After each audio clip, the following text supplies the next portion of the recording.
सन 2017 जब मैंने government exams की तैयारी की शुरुआत की और आज सन 2022 जब मैं CGL 19 के एग्ज़ाम के थ्रू एग्ज़ामिनर की पोस्ट पर सिलेक्ट हो चुका हूँ। देखो, एक बात जो मैं कन्वे करना चाहता हूँ, पहली तो वो ये कि मैंने कभी भी CGL एग्ज़ाम क्रैक करने का नहीं सोचा था। मुझे पता ही नहीं था कि मैं इस एग्ज़ाम को क्रैक भी कर सकता हूँ। वो इसलिए कि 250 नंबर की इंग्लिश आती है, 250 नंबर की मैथ आती है। फैमिली बैकग्राउंड भी इतना अच्छा नहीं और ऊपर से हिंदी मीडियम का स्टूडेंट। और पिछले वीडियो में जैसे आपने माई पाठशाला चैनल पे डला होगा, देखा होगा कि मेरे घर की कंडीशन भी उतनी ज़्यादा अच्छी नहीं है। तो मेरे लिए तो कोई एक जॉब लेना ही सबसे प्रायोरिटी वाली चीज़ थी। सबसे पहले तो मुझे कोई जॉब लेनी थी क्योंकि फैमिली को सपोर्ट करना था और छोटे भाई बहन भी हैं, उनको भी पढ़ाना लिखाना था, ये चीज़ थी। इसलिए मैंने CGL एग्ज़ाम का पहले बिल्कुल नहीं सोचा। मैं सोचता था कोई भी जॉब निकले अपना उसको ज्वाइन करूँ, फैमिली को सपोर्ट करूँ। तो 2017 यहाँ पे मैंने अपनी तैयारी की शुरुआत की। SSC एग्ज़ाम्स की तैयारी करता था। इसका कारण ये कि ऐसा गांव में मैंने सुन रखा था कि अगर आप SSC की तैयारी करते हैं तो आप किसी भी वनडे एग्ज़ाम में अपीयर हो सकते हैं और उस एग्ज़ाम को क्लियर कर सकते हैं, क्योंकि सिलेबस काफ़ी हद तक सेम रहता है और इंग्लिश की थोड़ा बहुत वेरिएशन रहती है। तो ऐसे मेरी तैयारी की शुरुआत हुई। मैंने बहुत सारे एग्ज़ाम्स भी दिए, स्टेट एग्ज़ाम्स और रेलवे के exams, SSC MTS CHSL UP police, ये सारे एग्ज़ाम्स, और क्लियर भी किए। जैसे जैसे मैं एक एग्ज़ाम को क्लियर करता गया, जैसे मैंने यूपी पुलिस का एग्ज़ाम क्लियर किया, एक एग्जाम्पल के लिए बता रहा हूँ। इस एग्ज़ाम को क्रैक करने के बाद मैंने ये देखा कि मैं कुछ और अचीव कर सकता हूँ, मतलब इससे बड़ा अचीव कर सकता हूँ। तो फिर मैंने उस एग्ज़ाम को छोड़ दिया। मेरे अंदर एक कीड़ा ये रहता है कि मैं कोई चीज़ अगर अचीव कर लेता हूँ तो फिर मुझे लगता है कि ये नहीं, अब अगली चीज़ चाहिए, इससे बड़ी चीज़ चाहिए। तो उसको ज्वाइन करने के पहले अगली चीज़ की तैयारी में लग जाता था, ऐसा सीन था। छोटे छोटे एग्ज़ाम्स का मतलब है कि मेरे लिए वो छोटा, मैं कुछ और अचीव कर सकता था, ये मतलब है छोटे छोटे एग्ज़ाम्स का। तो जो छोटे छोटे एग्ज़ाम्स मैं देता था, क्लियर करता था, ज्वाइन नहीं करता था, लोग बोलते थे पागल है। उसके बाद एक एग्ज़ाम था जिसने मेरी ज़िंदगी को एक नया मोड़ दे दिया, मतलब मैं उसको टर्निंग पॉइंट आप लोग बोल सकते हैं। वो था आपका रेलवे ग्रुप डी का एग्ज़ाम। इस एग्ज़ाम में मैंने पहले तो फेज़ 1 क्लियर कर लिया। उसके बाद इसमें होता है आपका फिजिकल। इसमें 4 मिनट में 1 किलोमीटर दौड़ना होता है। मैं गया दौड़ने इलाहाबाद, नहीं दौड़ पाया, फेल हो गया। सबसे बड़ा सेटबैक मेरे लिए यही था कि मैं इस एग्ज़ाम में फ़ेल हो गया और फैमिली प्रेशर जो मैं खुद में महसूस कर रहा था कि मैं कुछ कर नहीं पा रहा हूँ, मेरी भी गलती थी, क्यों नहीं मैंने ज्वाइन किया, और यहाँ आके मैं फ़ेल हो गया। अब टेंशन बढ़ने लगी और कुछ बड़ा भी करना था क्योंकि कैलिबर था, मुझे पता था। और बहुत सारी ऐसी चीज़ें हैं जो मुझे परेशान करने लगी उस टाइम पे।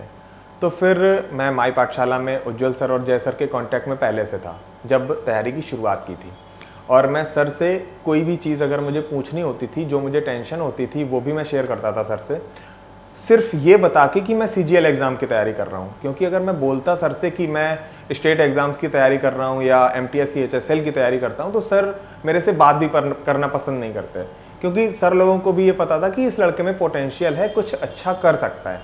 ये सारी चीज़ें थी। तो फिर रेलवे ग्रुप डी में फेल होने के बाद क्या हुआ मेरे साथ, वो देखिए। एक दिन मैं नहा रहा था। मैंने जितने भी ज़िंदगी में बड़े बड़े डिसीजंस अभी तक लिए हैं वो नहाते टाइम लिए हैं, क्योंकि नहाते टाइम मेरा पता नहीं क्या हो जाता है, मैं बहुत ज़्यादा सोचने लगता हूँ और बहुत डिफ़िकल्ट डिसीजंस वो मैं सब ले लेता हूँ उसी नहाते ही टाइम। तो एक दिन मैं नहा रहा था, नहाते नहाते मुझे लगा यार जब इतना सब मैं कर सकता हूँ, ये सब कर सकता हूँ, क्लियर कर सकता हूँ, तो फिर मैं CGL की तैयारी क्यों नहीं करता। ये करीब मई जून 2019 की बात है, ग्रेजुएशन भी मेरी तभी हो चुकी थी। तो फिर मैंने सोचा चलो CGL की तैयारी करते हैं अच्छे से। और देखो, सबसे डिफ़िकल्ट टास्क इंग्लिश, क्योंकि इंग्लिश मैंने ना पढ़ी थी सही से और मैथ तो मेरी ठीक ठाक थी, तो मैं कर लेता था। इंग्लिश के लिए मेरे पास बहुत डर था, क्योंकि मैंने एक मॉक दिया, उसमें मेरे 12-13 नंबर आ गए 50 में, और एक मेंस का भी मॉक मैंने कुछ ही दिनों में दिया, उसमें मेरे 200 में से 77 नंबर आए। अब डर लगे, करेंगे कैसे होगा भी कि नहीं होगा। अब इसके अलावा और कुछ था भी नहीं, क्योंकि लेट वेट बहुत हो रहा था एग्ज़ाम्स में, ये सारी टेंशन्स थी। जय सर, उज्जवल सर, सबसे बात करता था, सब लोग गाइड करते थे, सब लोग बताते थे कि ऐसे करो ऐसे करो ऐसे करो। लेकिन शुरुआत में मैं किसी की नहीं मानता था, क्योंकि मुझे लगता था कि मैं अपने में सब कुछ कर लूँगा, मुझे गाइडेंस की ज़रूरत नहीं है। लेकिन एक ज़रूरत तो होती है। मैंने कुछ ही मंथ्स बाद उस चीज़ को माना और करीब अक्टूबर-नवंबर के टाइम 2019 में मैं मतलब ठीक ठाक तरीके से अपनी तैयारी में आ गया। 12-13 घंटे पढ़ने लगा, अपना स्कोर जो भी मेरा आता था वो मैं सर को भेजता था। और उसके बाद जब एग्ज़ाम था मेरा 3 मार्च 3rd शिफ्ट 2020, उसके एक दिन पहले मेरे अंदर ये फीलिंग थी कि चलो जैसे तैसे इस एग्ज़ाम को दे लेते हैं, निकलेगा तो निकलेगा, नहीं अगले एग्ज़ाम की तैयारी तो कर ही रहे हैं, अगला वाला एग्ज़ाम देंगे, अगला वाला अटैम्प्ट देंगे, ये फीलिंग थी।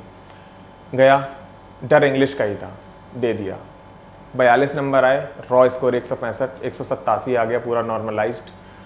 प्री अच्छे से क्लियर हो गया, बहुत अच्छे नंबर थे। अब टेंशन थी मेंस की, कैसे होगा मेंस, कैसे होगा, क्योंकि मेंस में 200 क्वेश्चंस इंग्लिश के कैसे करेंगे, 200 में से 170-80, टेंशन थी। फिर भगवान की कृपा से मेंस 22 जून से 15 नवंबर को हुआ, काफ़ी टाइम मिल गया। इस बीच अपने मर्जी की किताबें भी पढ़ी, सर ने जो बोला वो भी पढ़ा, सब मतलब धीरे धीरे सब कुछ होता गया, कुछ पता ही नहीं चला। लर्निंग कैपेसिटी मेरी तेज़ थी, इसलिए अपनी मर्जी के काम भी मैं करता रहा और जो भी मुझे बोला जाता था वो भी मैं करता रहा। ये सारी चीज़ें रहीं। फाइनली मेंस दिया, अच्छे नंबर आ गए, एग्ज़ाम का अभी रिसेंट में रिज़ल्ट भी आया और उसमें मैं सिलेक्ट भी हो गया। लेकिन ये जो जर्नी है ये मैंने इतनी ब्रीफ में बताई है, लेकिन इसमें बहुत सारी ऐसी चीज़ें थी जो आपको परेशान कर देंगी। आपने अगर अपनी तैयारी की शुरुआत की है तो बहुत डर लग रहा होगा कि आपसे होगा भी कि नहीं होगा, या तैयारी छोड़ दें। कई लोग तो तैयारी को अपनी छोड़ देते हैं, तो उसी के बारे में मैं बता रहा हूँ। देखो, इंग्लिश और math specially for CGL, English और मैथ क्रूशियल रोल है इनका आपका मेंस में। इसकी तैयारी के लिए बहुत सारे लोग भटकते हैं, तरह तरह की चीज़ें पढ़ते हैं। जैसे इंग्लिश के लिए मैंने बहुत सारी बुक्स पढ़ी हैं, आपकी जितनी मार्केट में बुक्स हैं, जैसे नीतू सिंह, एसपी बख्शी, बहुत सारी बुक्स पढ़ी हैं। लेकिन मेरी लर्निंग कैपेसिटी बहुत तेज़ थी, तो मैं सबको समझ के अपना कर लेता था। लेकिन सबकी लर्निंग कैपेसिटी वैसी नहीं होती है, तो उनको टेंशन होती है, कैसे करोगे, कैसे करोगे, कैसे होगा, कैसे नहीं होगा, फ्रस्ट्रेट हो जाओगे।